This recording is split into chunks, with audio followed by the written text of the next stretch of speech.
Hi everyone, and welcome to our webinar on managing performance. This webinar is aimed at line managers and business owners, particularly SMEs, and the webinar was originally held on the 23rd of May 2023. For those of you who aren't aware, we at the HR department provide outsourced HR services to small and medium-sized businesses, so we do pride ourselves on working in a way that is pragmatic and practical. So hopefully this webinar today will give you some really practical tips and guidance as to how you can improve performance management within your small team. So today we're going to look at some top tips for creating a high performance culture. So rather than just look at performance management when performance is bad or where performance is slipping, we're going to look at actually maintaining good performance and high performance on an ongoing basis. We will also look at how to manage poor performance when it arises, and we will give some top tips on giving constructive feedback, and that's all part of that ongoing performance management practice. So let's start off then. What is performance management? When does it start and when does it end? Well, performance management starts from the moment a new employee walks through the door, and it shouldn't really end until the moment that they leave or retire from the business. And it's down to managers to ensure that performance management is an ongoing practice and isn't something that's potentially picked up and dropped, which can happen. Obviously, everybody gets busy, and we often find that managers within small businesses aren't just people managers. You're normally doing an awful lot of other things as well. Normally your original technical role and your people management duties come on top of that. But really putting aside that time to manage performance in a proactive way can be really helpful. And it's not a nice place to be when all you're doing is finding mistakes and managing bad performance. So actually putting that effort into maintain good performance can be beneficial for both yourself and your team members as well. And I always like to describe it as flipping the responsibility round so that we as managers are taking full responsibility for the performance of our team. If the team is underperforming, looking at yourself as a manager and thinking about what you could do differently is a good place to start. And it is one of the jobs of a line manager to set your team up for success. So it's an ongoing process of looking after performance, dealing with those issues when they arise, but also setting expectations. And I like to think of performance management as this ongoing cycle, incorporating these 4 elements. So I mentioned just then setting expectations, and that starts, of course, probably before someone joins the business. When we're interviewing candidates, we start talking about what's expected in the role that they've applied for. And that setting of expectations is an ongoing practice. It doesn't end when the person joins the business. Expectations ultimately might change, and again, people need reminding sometimes what those expectations are, whether it's expected behaviours, expected levels of performance, or expectations with regards to the duties that they are expected to carry out. Giving feedback is also an ongoing part of performance management, giving both good and not so good feedback, and we'll talk a little bit more about that later on. Supporting employees, and that's not just the underperforming employees, but just giving support to all employees to further that development, further improve that performance, and again, keeping that as an ongoing process, and monitoring and reviewing performance as well. And that could be through formal performance reviews, whether that's monthly, quarterly, 6 monthly, yearly, but actually having that time put aside to regularly monitor and review. And that might be monitoring against objectives. And again, we'll talk a little bit more about that later. So let's think about the very start. How do we set employees up for success when they join the business? And as I mentioned earlier, performance management does start from the moment a new employee walks through the door. You want them to feel confident and capable right from the beginning. But how do we make that happen in practice? Well, again, thinking of those expectations that we just talked about, Actually making it clear, who does this person report to? Who's their go-to if there's an issue, if they have a question? Setting that out within a contract, an offer letter, and making it clear throughout the induction can be really helpful. What's the job role? Is there a clear job description? Are there KPIs associated with that job role? Does your job description make it really clear what a good outcome is if this role is being performed to the best it can be? What standard is expected? So again, this could be standards of performance, it could be targets, it could be standards of behaviour, it could be anything that you are expecting that person to do. Get it written down, get it made very clear to the person from the very start, and this should be incorporated into the induction process. What are the objectives? So I mentioned KPIs, key performance indicators. Are there any objectives? And objectives we will talk about in more detail later, but they might be different when someone first joins the business as opposed to when they've been with the business for some time. How well is the person doing? Have you built in a structure where you're going to let the person know how they're doing, particularly when they first join? You might need to have more regular conversations with someone to reassure them if they are doing well and explain what exactly it is that they are doing well, and also to nip issues in the bud if things aren't being done to the expected standard or aren't being done quite as you would have expected. And where am I going from here? We want to make the employee aware what's next. So when someone first joins a business, often employees are focusing on that first probationary period. They want to get to that, whether it's 3-month or 6-month period, they want to pass that probation. But what happens next? Is there going to be a different set of objectives at that point? Is there potential for progression? Are they maybe working towards achieving goals so that they become eligible for certain benefits? What is it that they are going to be looking to achieve? And that really could be linked to your business objectives as well, which again we'll cover later. It is easy to take these things for granted, particularly when someone's been with the business for a long time. You might be looking at this list and thinking, oh yeah, we covered that in our induction. But there's no harm in going back to these, and actually it's a very good thing to do. When you get to that probation review, reiterate these things, and then when you're having regular reviews with your team members who've been with you for a period of time, that can be a good thing to do. Make sure we're just making sure that job role is still clear in the job description, making sure that we are still very clear about what the objectives are, making sure the staff member is getting regular feedback and they know how well they're doing, or how not well they're doing, as it may be.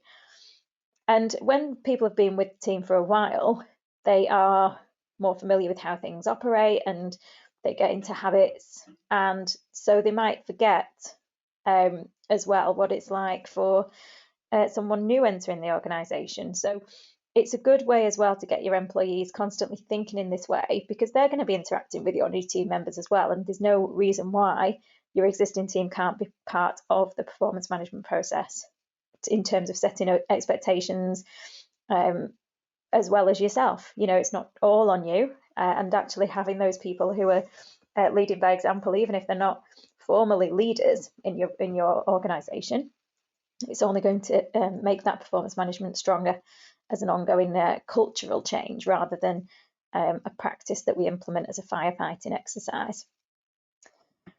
So let's have a look then at filling in the gaps. So how do we make sure our employees know what is expected of them to enable them to perform well? So we may well have had that conversation in the interview, as I mentioned earlier. We may have had a conversation on their first day about what's expected. So talking to them obviously is going to be really key. Making sure we've got mechanisms for communication, so one-to-ones, informal feedback, and there is time set aside to do that. And again, I'm not just talking about new employees here. This is all team members. Showing them and using on-the-job coaching, training to demonstrate what is required. So when you're thinking about new employees, this goes again back to your induction process. But actually for existing team members and people who've been with you a while, you could have refresher trainings, you could have lunch and learns where team members are sharing knowledge amongst themselves, and maybe you're giving updates if there's been a change of process or a change of systems, actually sitting with them and showing them what's required. Job description, really good performance management tool, and we often think of job descriptions and person specifications as a recruitment tool rather than performance management, but actually this to outline their job role, their job duties, their main responsibilities and their accountabilities is really important, and using that as an ongoing performance management tool helps you to keep those documents up to date, which means when it does come to recruiting, for example, if someone leaves, you know you've got a really up-to-date document and you're not scrambling around trying to understand what the current duties of that person were before they left. Thinking about buddying people up with a strong performer. So this could be a new staff member, or it could be someone who's maybe just struggling a little bit. If you've then got a really strong performer on your team, buddy systems can be brilliant in a number of ways. First of all, it's peer support. So it might not necessarily, your strong performer might not necessarily be a manager or a supervisor of some sort. They might be on the same actual level as your underperformer or your new starter.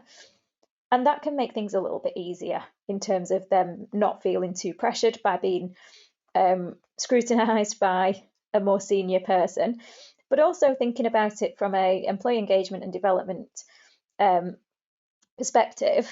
If you've got a strong performer in your business and you want to help them develop, actually giving them the responsibility to train and mentor someone else can be great for their development, and it's a good way to test whether they do have those management skills for future progression. Maybe they need to learn some of those skills as well. You might have a very strong performer who actually you find out isn't great when it comes to people management, but that's fine because then you can use that as part of their overall development. So buddy systems can be really good to help overall performance management. And setting objectives, again, being very clear about what they're working towards, how does that relate to the organisation's objectives, what will happen if they achieve those, what will happen if they don't. That's really good for making it really clear what's expected, and very easy to see if those expectations haven't been met as well.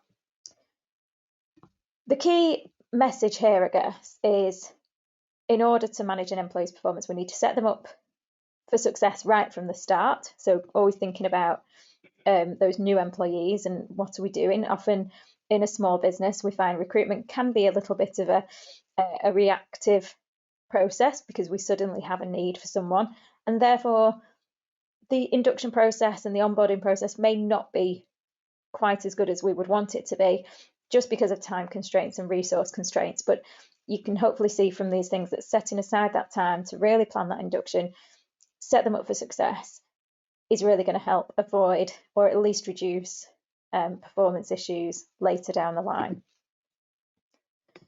So giving feedback, often an area that is challenging for line managers, supervisors, anyone who has to give feedback to team members.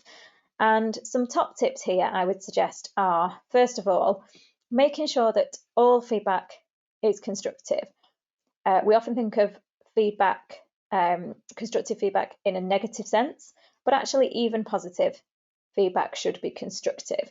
And constructive just means going a bit further than what the feedback is. We're going further by explaining the why behind the feedback. So why was something a really good job? Why was that not done to your expectations? Going a bit further, making sure that the employee understands either why are you giving them good feedback, why are you saying thank you for that, or actually why are you being critical of something that they've done. So always make sure you're going a little bit further. Be very specific when giving feedback as well. It's not very helpful to make generalized statements or sweeping statements when giving feedback. You need to be specific about the certain task or the certain behaviour that you're giving feedback about. And if you can pin it down to a date or time that the behaviour or conduct happened, that's ideal. And that leads on to the next point, which is that it should be timely. So trying to give feedback about something that happened a few months back is going to be very difficult because people's memories will have changed. And therefore, giving the feedback as soon as possible, ideally there and then, is great, but as soon as you find out about it. And regularity is also really key, because you want people to be in the habit of receiving feedback from you. It can become quite common to simply give negative feedback. You're addressing the issues that are coming up and potentially not recognising the good stuff. And we sometimes then hear from staff when we do surveys and one-to-ones with our clients' employees that they feel like they don't get the recognition for the good stuff. And a lot of people will say that they don't need good feedback, they don't need thank yous or well dones or whatever it may be. But actually people do. People need to know when they're doing things right. And people do need recognition. You can imagine yourself, if the only thing that's ever getting raised with you is when you're doing something wrong, whether that's in a work sense or whether that's in a personal friendship or relationship or family situation, it's going to become quite draining, isn't it? And quite negative. So making sure there's a good balance there of recognising good as well as not so good. And I always say as well with feedback, it should be one of two things. We should be either trying to correct, so we should be giving corrective feedback, as in we've seen something and we don't want that to really happen again, so we want to correct that. Or it should be reinforcing. We're trying to reinforce something that we've seen that we want to continue. So think of it in that way. Reinforcing or corrective is hopefully a good way to remember. We should be really clear when we're giving feedback, and it links to the specific point, but also the why point. So going a bit further about consequences, impact. So again, this applies whether it's good or bad feedback. What was the consequence of what they did, whether that's good or bad? What was the impact? And also, what's the potential consequences or impact if they do that again? And again, that could be good or bad. So if you're giving negative feedback, a potential consequence if they continue to do that might be disciplinary proceedings. It might be that you want to talk to them about a cost implication that has on the business, or lost resources. It might have caused you to use a load of your time correcting what they've done. Whereas if it's positive feedback, you might be saying, that might have saved you a load of time. It might have really helped a customer. They may have got a really good bit of feedback or review online for the business, which helps with the reputation. So it's just going that little bit further and explaining the consequences and impact, not only of what they've done, but what if they are to do it again in the future. And being mindful of language is really key when giving feedback. And this can be a risk if you're giving feedback when you're frustrated or angry or in a rush. So just thinking about not using words like never and always. So I'll give an example. If you were to give feedback to someone who's been late a few times in the week, you might be frustrated because they've probably caused some issues, both for you and maybe other team members and maybe customers, clients as well. But to say to someone, you're never on time or you're always late is quite dramatic. I would hope that's not true about any of your team members. However, if you were to say to someone, look, this is the third time you've been late this week, and that's not acceptable, that's much harder for someone to argue with, assuming that it is factual.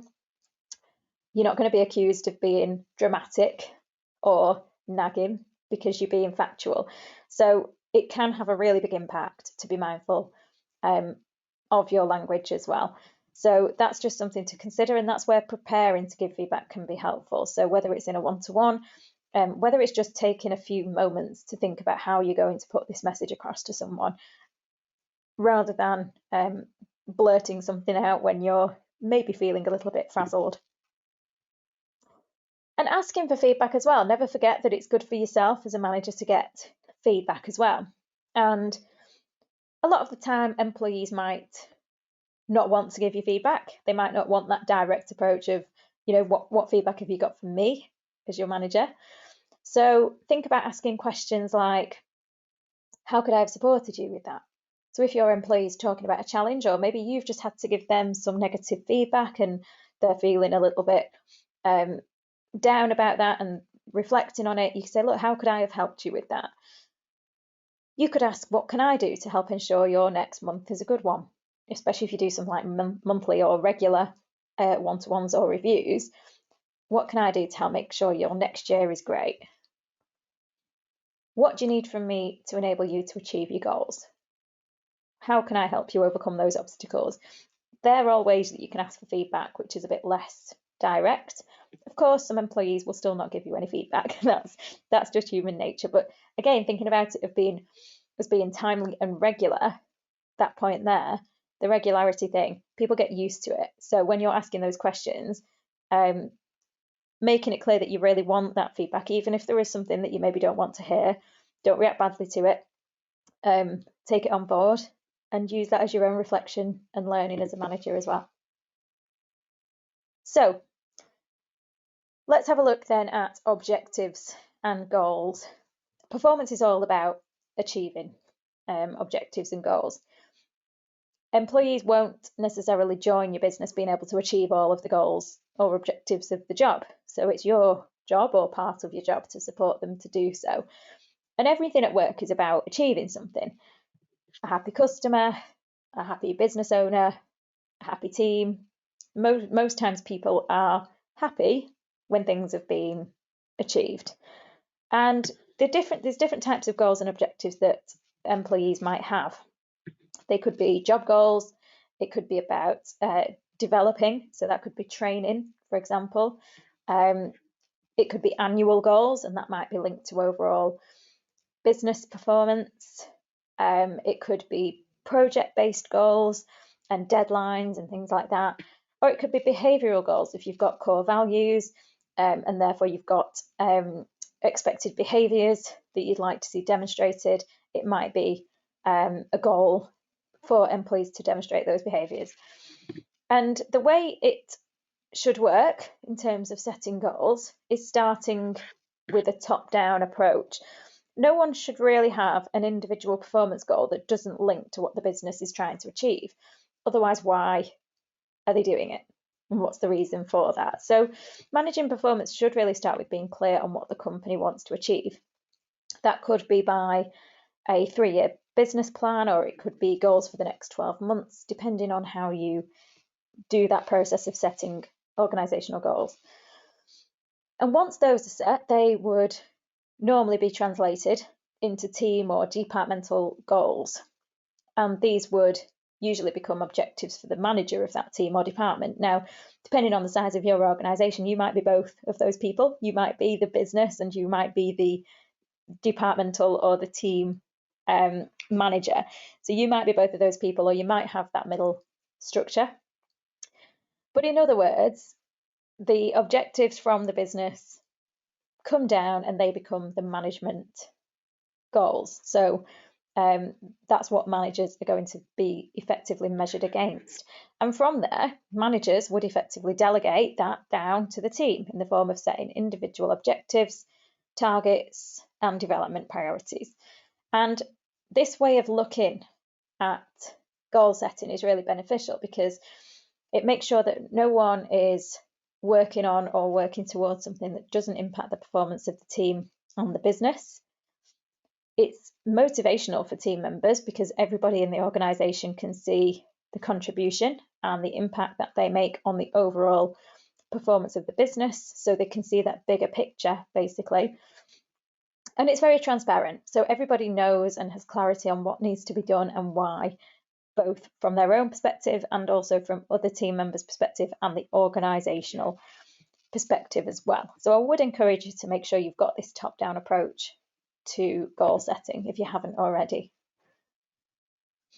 And part of performance management is the appraisal. So we couldn't really do this webinar without talking about the appraisal process. So I always like to explain an appraisal as having these 3 key elements.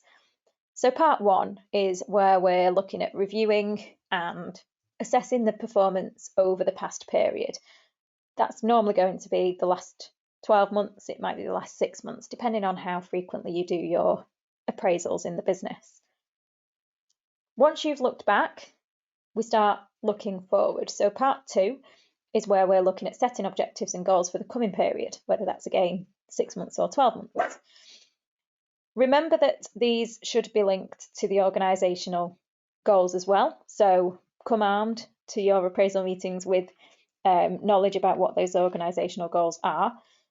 And then we're going to look at part 3. So knowing that we've then got our objectives set, we're going to look at a development plan. So we're focusing here on our team succeeding, and any areas that are highlighted in part 1 as underperformance should show on the development plan, as too should any training required to achieve those goals and objectives that are set. So effectively, that's where we'd be having the conversation around what potential obstacles are there for the employee in achieving these objectives and how do we overcome those, and that's your development plan. Appraisals should be motivational. The impact of an appraisal shouldn't be that someone's leaving with their head hung low and they're quite demoralised. They should be leaving the meeting inspired to improve their performance and work on their values and develop themselves and feeling positive about where the business and where their role is going. It should also be a two-way process, a two-way conversation, both self-review and upward review. So the employee who's being reviewed should be given an opportunity to reflect on their own performance and their achievements and challenges, and that provides a perfect opportunity to enable them to demonstrate their ownership and their ability to take responsibility for their own development. And you're there as the manager to support that process, and you will give feedback, you will comment on their self-review, their self-reflection, and also, again, you would ask for feedback yourself as well. There shouldn't really be any surprises in an appraisal, remembering that we've said about the regularity of giving feedback. Nothing in the appraisal should be coming up as a new bit of feedback, unless it's maybe happened that day and this is your first opportunity to speak to them. But we shouldn't be really focusing on catching someone off guard. Where issues with performance have occurred, we just try not to save those up. And it can be quite tempting, especially in the weeks running up to an appraisal, to say, oh, I'll leave that, I'll discuss it in the appraisal. But that can create quite a negative meeting. And also it avoids that ability to nip issues in the bud as and when they arise. So we should also have a really quality dialogue in an appraisal meeting. It shouldn't be a form filling exercise or something that you've just got to do. It should be a really meaningful discussion about the employee's past and future performance and development. And it should be positive. So it's a perfect opportunity to reinforce the employee's contribution to organisational success and motivate and encourage them, and actually get to the bottom of what does motivate and encourage them as well. And it should be future focused. The vast majority of the appraisal conversation should be looking into the future. It's future actions, future development, future progression, and only a small part is focused on the past. So there's a big debate, I think there has been for a long time, about the annual appraisal, but love it or hate it, it's still very much alive. So let's have a look at what the potential advantages and disadvantages are. So there's a few on the screen there, and I won't read through them all because you can pause this and have a look in more detail if you'd like to. But if done well, the annual appraisal can be a very positive experience and something that employees look forward to. It can get them into really good habits of reflection and also knowing that this is an opportunity to both receive and give feedback. It's also a very structured opportunity to have that kind of conversation. When you have more frequent review meetings and no annual appraisal, sometimes those can just become a little bit too informal. And that's not necessarily a bad thing, but it just is less structured and potentially less focused on the objectives and that opportunity to give a business update to individuals and look forward in terms of those objectives. But if done poorly, the annual appraisal can be very negative, and it can be something, and we hear this a lot, it's something that employees actually dread. And it can be time consuming depending on how many employees that you've got. And that can create a feeling of overwhelm for you, and can lead you to just procrastinate and actually not want to do them at all, or turn it into a tick box exercise because it's just something that you've got to do. And we see a lot of times the annual appraisal being linked to pay, and that can again create quite a negative experience and be quite demotivating, because we're starting talking about value in financial terms rather than non-financial. And there are potential issues around bias, because it is a human assessment. We all have unconscious bias. Some managers are more skilled in having an appraisal conversation than others, so it therefore can become, I don't want to say unfair, but it can become unequal in terms of how those appraisals go within the same business, just based on the fact that it's potentially different people running those meetings. And the fact that it can be a snapshot of performance, especially if you've got an annual appraisal, chances are when you have that meeting, you might just be looking at actually the most recent months, not necessarily the full year, because a year is a long time to try and review in one go. So whichever camp you're in, you might love them, you might hate them, but hopefully there's some thoughts there about how, if you do have an annual appraisal, how you can hopefully improve it, make sure it's a positive experience, and potentially build in some maybe more regular reviews in between the annual appraisal, so that it's not just a once a year occurrence. So just some final tips on appraisals specifically. What makes one good? Preparation, thinking about what you're going to say, ask the employee to prepare what they're going to say. You might have paperwork that you want them to complete and send to you ahead of the meeting. And that way, if there are any issues or specific talking points or questions, you know about them in advance and you can prepare for those as well, and it makes the conversation more constructive. Be aware of any bias. I mentioned unconscious bias just then. So if you've never come across that concept, I would recommend having a look. There's some really good videos on YouTube about unconscious bias and the impact it can have on your decision making. So being aware of unconscious bias is the first step. Also, in terms of bias, making sure you are thinking about the whole review period and not just the last couple of weeks, particularly if someone's done something quite annoying or maybe they've been late recently. Don't just focus on that. Look back at an objective period of time, whatever that review period is. Maintain positive body language and eye contact. Make sure you're aware of what that means. So again, you can do some research yourself about how to conduct yourself within a meeting to have a more positive impact. And even things like laying out the room can affect that as well. Have a positive attitude towards the process. So if you're dreading it as the manager, you're going to pass that on to your staff and they will probably dread it as well, or they'll pick up the vibe that it's not a positive experience. So make sure you've got a positive attitude and you look forward to it, you value the conversation, and that will hopefully be transmitted across to your employee, who will hopefully then enjoy the conversation as well. And when looking at strengths and weaknesses, it's good to start with strengths rather than weaknesses. Once you've talked about someone's weaknesses, they might dwell on that and not actually listen to the strengths part. And again, that can be quite demotivating and minimize the impact of any conversation about strengths, and they might not hear that part or be able to take that on board. And make sure you listen as well. I always say with an appraisal, it's the majority, the employee talking. So you as the manager would normally spend about roughly a third of the time talking, 2/3 of the time listening. It's important for the employee to talk and reflect and for you to hear what they've got to say. So on the flip side, what makes a bad appraisal? Well, confusion about the goals and suspicion about why we're actually having an appraisal meeting.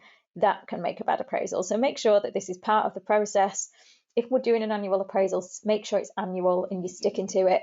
We're not just doing it when there's loads of performance issues, because that's going to really raise suspicion.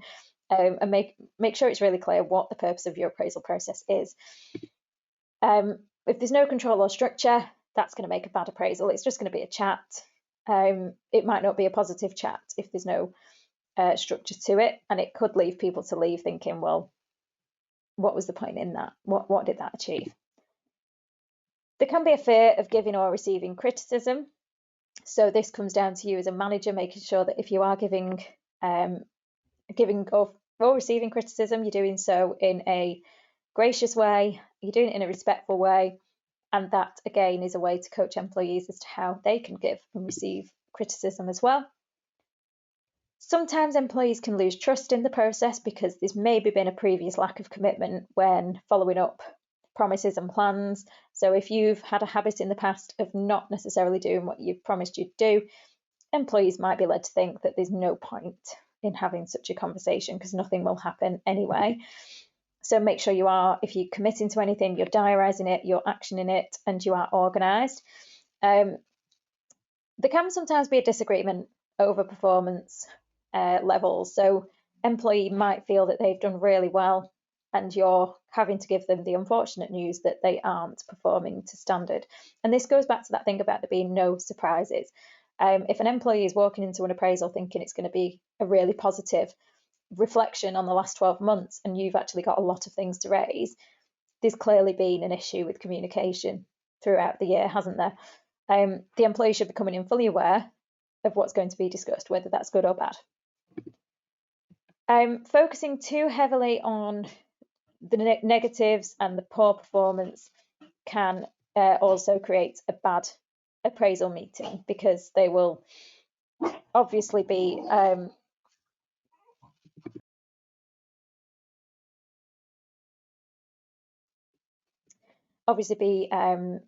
concerned that their positive contributions and their good work isn't being recognised.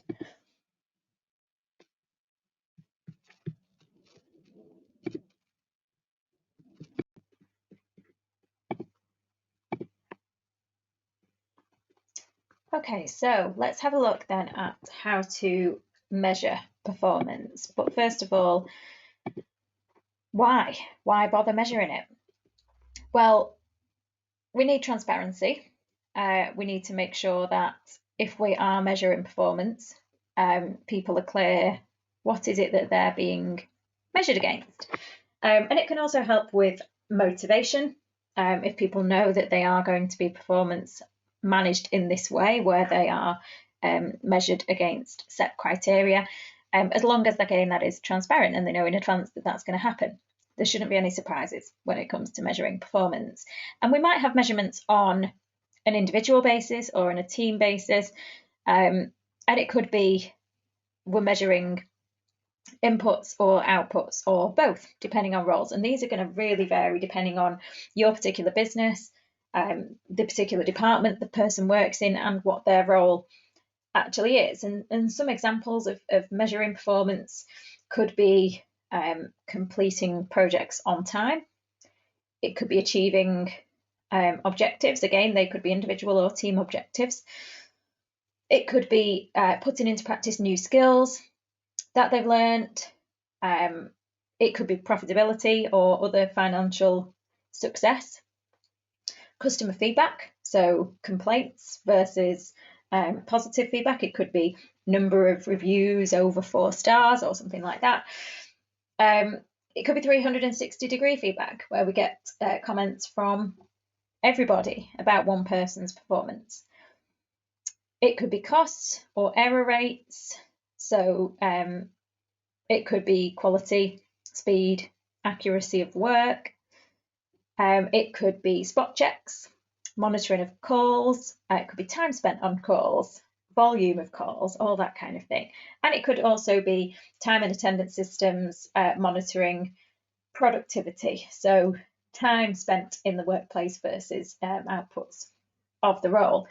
And as I say, the key to any of these is transparency, and that takes us back to objective setting, performance appraisals, and giving feedback. So it's all linked.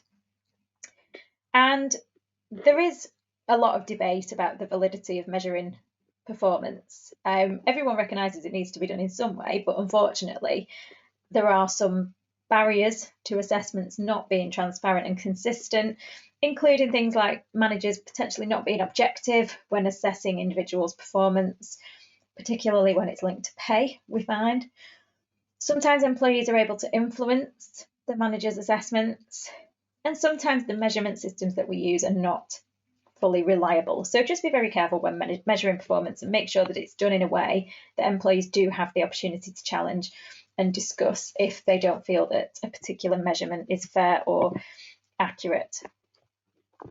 Now, sometimes it's the case that you can do everything that we've already spoken about and the employee is still just not meeting the requirements of the job, or they're not performing to the standards required.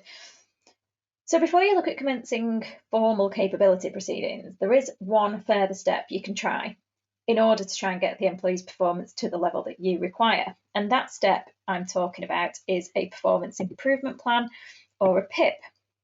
And on the screen now, you'll see an example. And you're welcome to pause and take note of this and the column headings there.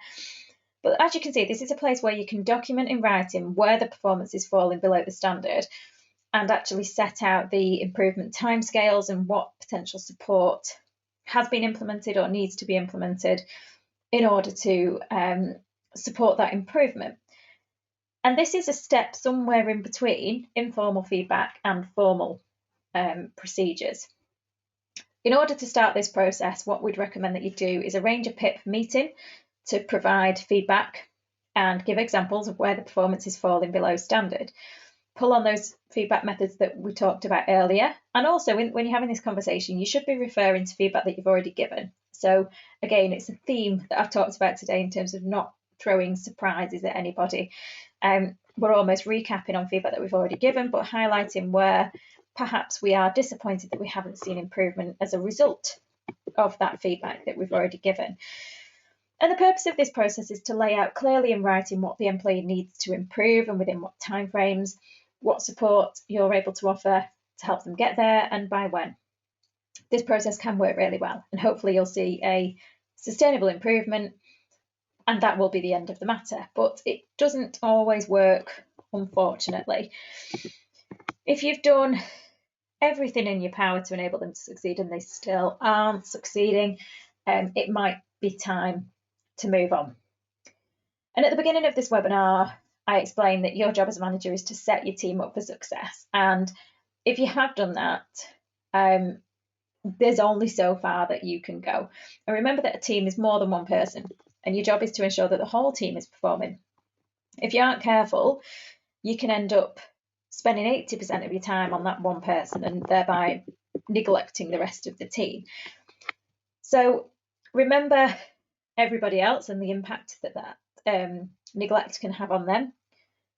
Sadly, not everyone is going to succeed or perform really well or perform to your expected standards, and you can only try and do everything that you can as a manager to help that. But ultimately, you might need to look to move to an exit. We have already done a discipline and grievance webinar, which is on our website as well, that can give you some tips on that formal process. And of course, we welcome calls and emails to request advice on this matter. The rest of the team, if you've gone through this performance management process in a really transparent way, it's fair, it's been an ongoing process, nothing's a surprise. The rest of the team undoubtedly will see that exit is the right thing to do. As long as it's done in the right and fair way, you should earn respect. As hard as it is, and as difficult as it is, you should get some, first of all, respect from the rest of your team for dealing with the matter in a professional way and for taking potentially a burden off them if there is an underperformer in the team. But equally, it sets an expectation that actually performance management is taken seriously within this business and within this team. And that's where things may have to go if the person isn't succeeding in the way that we want them to, having shown that support already. So I hope that's been helpful. Of course, this is a recording, so I'm not going to ask for questions, but please do connect with us on social media. We have Facebook, Twitter, Instagram, and I am on LinkedIn, MFA. Our next webinar is on the 29th of June, which is on discrimination and the Equality Act. You can register on Eventbrite now as of today's date, but if you are happening to watch this after the date, the recording will be made available on the website as well. So do please check that out. And if you've got any feedback, comments, suggestions for future webinars, please do get in touch. My email address is on the screen. Thank you very much for watching.